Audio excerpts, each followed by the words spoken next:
सांजा.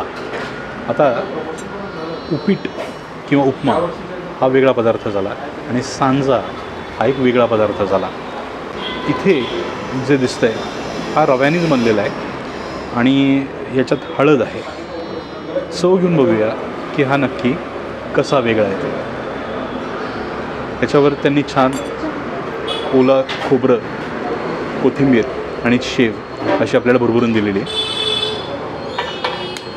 आणि याच्यात जे आपल्याला दिसतं आहे त्याच्यात मटार दिसतो आहे. चव बघूया कशी येते.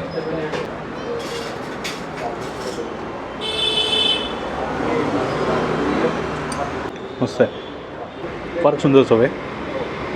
खरं मी अपेक्षित केली नव्हती. मला तेवढा वास नव्हता आला म्हणून तेवढ्या अपेक्षा नव्हत्या मला या पदार्थाकडनं. पण जेव्हा पहिला घास घेतला, हलकासा साखरेचा गोडसरपणा, मिरचीचा तिखटपणा, हळद आहे याच्यात. हळद कशी जाणवत नाही आहे चवीमध्ये, रंगावरून आपल्याला कळतं की याच्यात हळद आहे. आणि शेवेचा कुरकुरीतपणा, मध्येच कोथिंबीर आणि ते ओलं खोबरं, त्याची जादू, असं सगळी जी एक असं सगळं जे मिश्रण आहे ना ते खूप आनंददायी अनुभव देते तुम्हाला. हा पदार्थ तुम्हाला सहसा बाहेर हॉटेलमध्ये मिळत नाही. तर इथे जो मिळाला आहे त्याचा पुरेपूर आनंद घ्या आणि सांजा खायला तर नक्कीच इथे या. उपीट आणि सांजामधला एक मुख्य फरक जो मला इथेच कळाला तो म्हणजे फोडणीचा प्रकार आहे. उपीटामध्ये आपण पाण्याची फोडणी देतो किंवा उपम्यामध्ये आपण पाण्याची फोडणी देतो आणि सांजा जो आहे तो इथे त्याच्यात ताकाची फोडणी दिली जाते.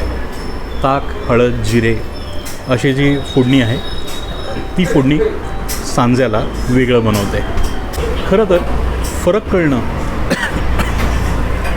थोडं अवघड आहे, पण एवढं मात्र नक्की की तुम्ही जेव्हा सांजा खाता तेव्हा एक चव चांगल्या पद्धतीने वेगळी लागते. तुम्हाला तेवढं कळतं की तुम्ही उपीटापेक्षा काहीतरी वेगळं खाताय. आणि मी सांगितल्याप्रमाणे सांजा जो आहे तो खरंच सुंदर आहे इथला. तर सांजा खाण्यासाठी तरी नक्की इथे या, हायली रेकमेंडेड आहे.